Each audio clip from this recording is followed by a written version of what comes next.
So Super Bowl 56 is in the books, and a memorable night indeed, especially if you are a Rams fan. Unfortunately, if you're a Bengals fan, you waited over 3 decades to get to this spot, and it happened again.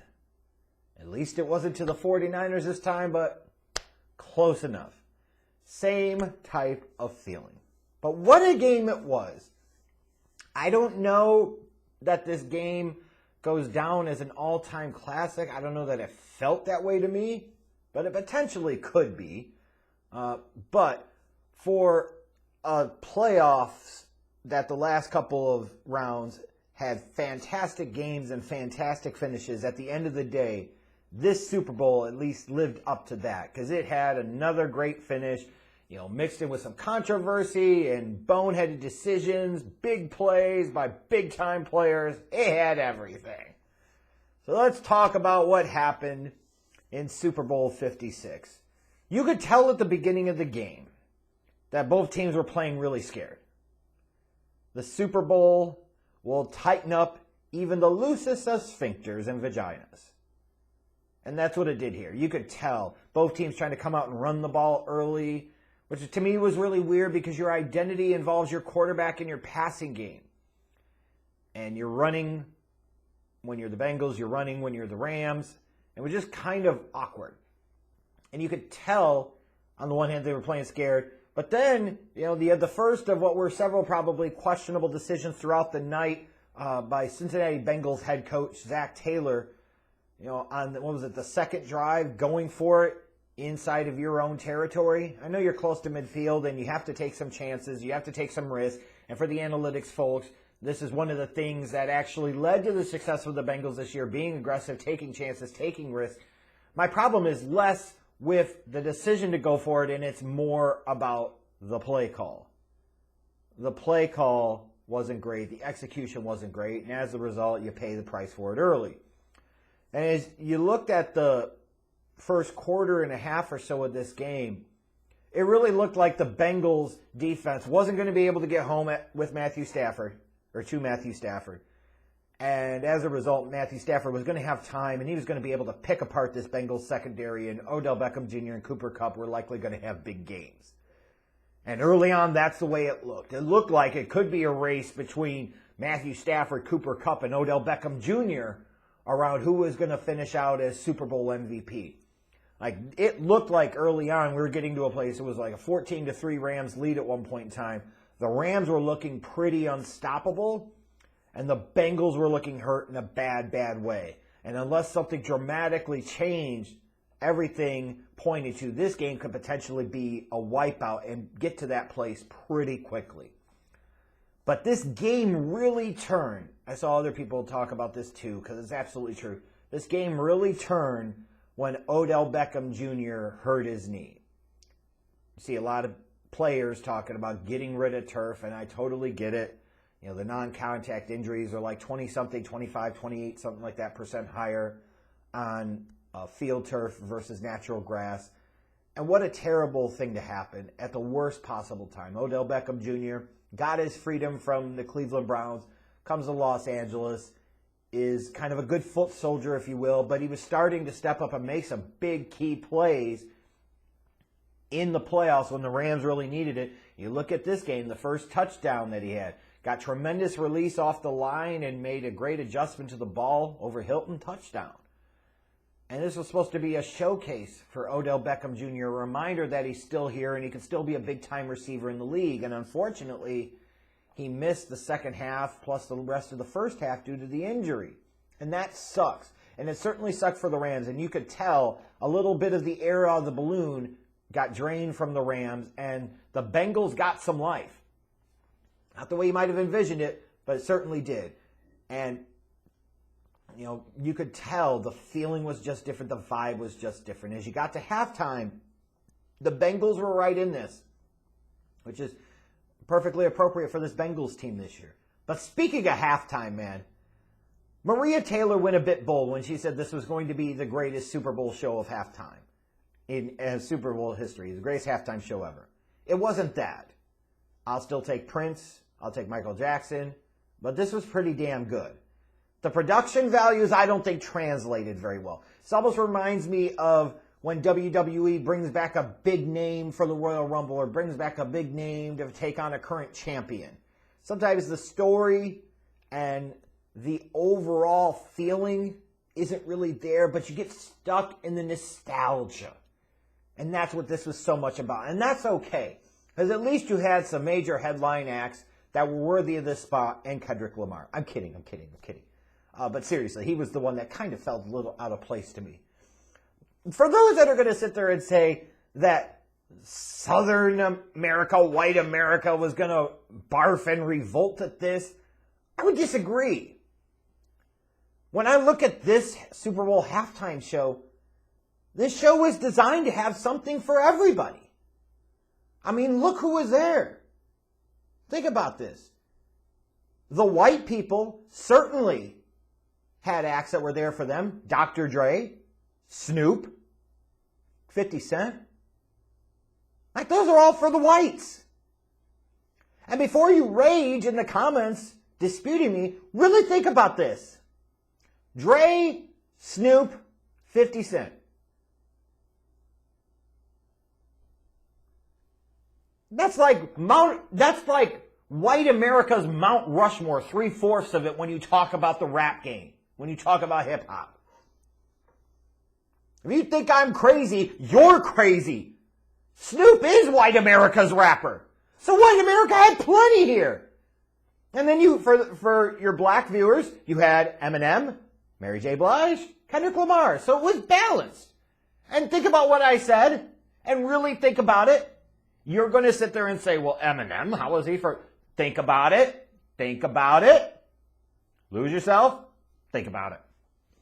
So, yes, it was diversity, but it was diversity because it represented something for everyone. White America had their acts that they could get behind. Oh, it's Snoop Doggy Dogg. I promise you.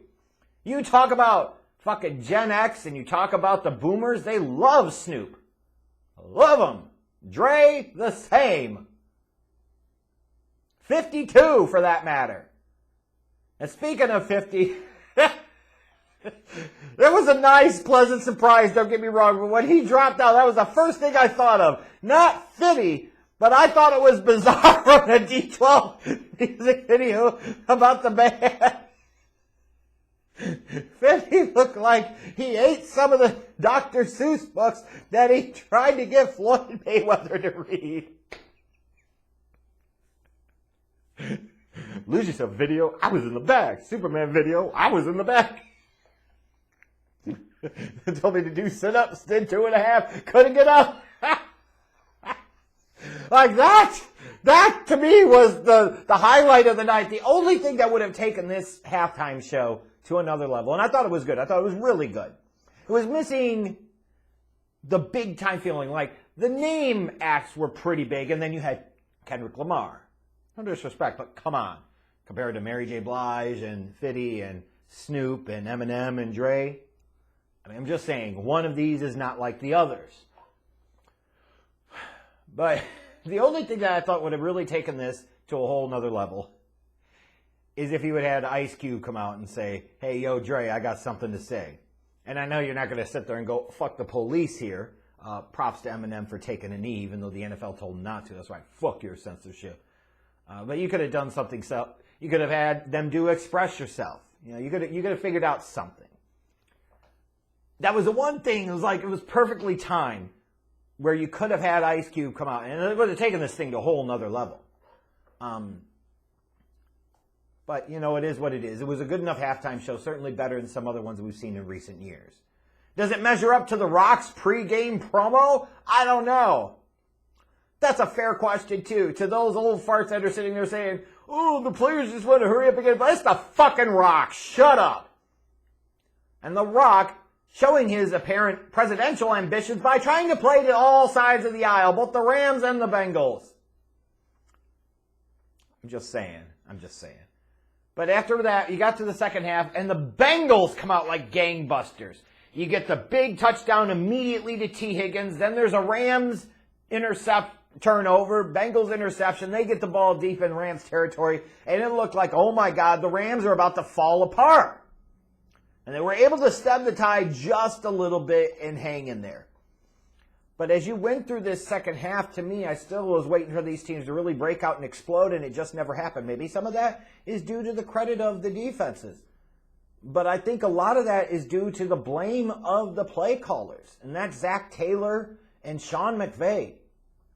Even though Sean McVay, in his second chance, won a Super Bowl, and he's going to be thought of forever as a Super Bowl winning coach, and that's going to put him on a different pedestal and begin his trajectory towards being potentially a Hall of Fame coach in the NFL, this was not a shining moment for him. Even with OBJ going down, the way that he structured this offense, the way he executed his play calling and his game plan for this offense was less than ideal. In the fourth quarter, you're down and you're trying to run the ball when you haven't been able to run the ball worth of shit all night. Meanwhile, you invested 2 first-round picks in Matthew Stafford for a reason. He was supposed to be that dude for you. Now is the time to put it in his hands and fuck whatever happens, happens. But that's what you do. And he didn't do that until he absolutely had to on that last drive. And Zach Taylor, it was kind of one of these things where there were just key moments and key situations where you just question what he was doing. And the most notable one is, it's one thing on 3rd and 1 to run the ball, but you're doing it with Samaje Perine instead of Joe Mixon or Joe Burrow. That makes no fucking sense. And I realize both Stafford and Burrow had little injuries during the course of this game that maybe was limiting them a little bit, but Jesus Christ. The hell were you thinking there? Like, your season's on the line, the chance of the championship's on the line, and you're going to take the ball out of Joe Burrow's hands to run a draw with Perine? Holy Christ. Oh, they won't see it coming. That's probably because it's really fucking stupid to do. But that last Rams offensive series, that's where you saw who, in my opinion, was the real league MVP this year, and that was Cooper Kupp. Because it was basically the Rams saying, and you think especially on that 4th down play, like, the season's on the line. This is it. And you run the little end around with Cooper Kupp and he gets the first down because great players make great plays in great important spots. And he did that. And then this whole drive, you're just wondering how they're going to get the ball into Cooper Kupp's hands. And, you have the penalties and Eli Apple doing stupid things and, controversy about whether one of the holding calls on Logan Wilson was legit. And I kind of agree that it wasn't. The league and the powers that be made sure they gave the Rams plenty of chances to win this one, is what some are going to say. But, when it mattered most, when the chips were on the line, it was Cooper Kupp that they went to. Thankfully for Johnny Hecker, nobody's going to really think back to that drop snap on the extra point that could have been incredibly costly here. So you look at the Rams' best offensive player made the big plays in the big spots and the big moments when they had to. And then on 4th down, for a defense that was getting to Burrow all game, where they have 7 or 8 sacks, Aaron Donald, certainly all the reports talk about whether this could be his last game or not. On 4th down, it's the franchise defensive player, Aaron Donald, that makes the big play. He's the one that for some reason the Bengals decide, we're not going to double team Aaron Donald with our season on the line, with the Super Bowl on the line. Good luck with that one.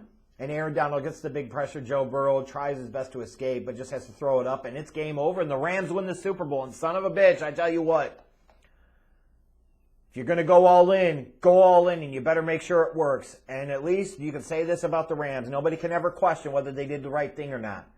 5-7 years from now, they might be in a different place as an organization, but right here, right now, they went in all in. They said, our number one goal of the program is to win the Super Bowl, and they did everything possible to make sure that they did. Other teams, Packers, could certainly learn something from that.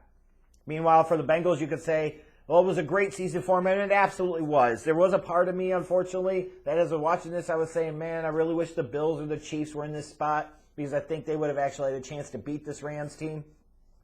But the Bengals, you look at it, you can never say, well, the future's so bright, who knows what's going to happen? But they have a young franchise quarterback in Joe Burrow. They've got weapons all over the place on offense. They've got a shit ton of cap space. They've got a basic amount of draft capital. And they've got one glaring need, the offensive line, that they go out and try and fix this offseason. And if they do that, the Bengals could be even scarier. But it was a good Super Bowl, an opportunity for Zach Taylor as a coach to learn that whatever you were doing in this game, it wasn't it. Key decisions in key moments, key play calls that were just poorly thought out. And it's funny to me because the end result at the end of the day is what matters most. And Sean McVay is going to get a ton of credit here. But does he really deserve it? Because when you look at the game plan, when you look at the execution of the game plan, it was not good. They played scared. Both teams played scared for significant portions of this game. And even in the fourth quarter, when you have proven that you can't run the ball against the Bengals all game, you're still determined to try and run the ball and hide Matthew Stafford.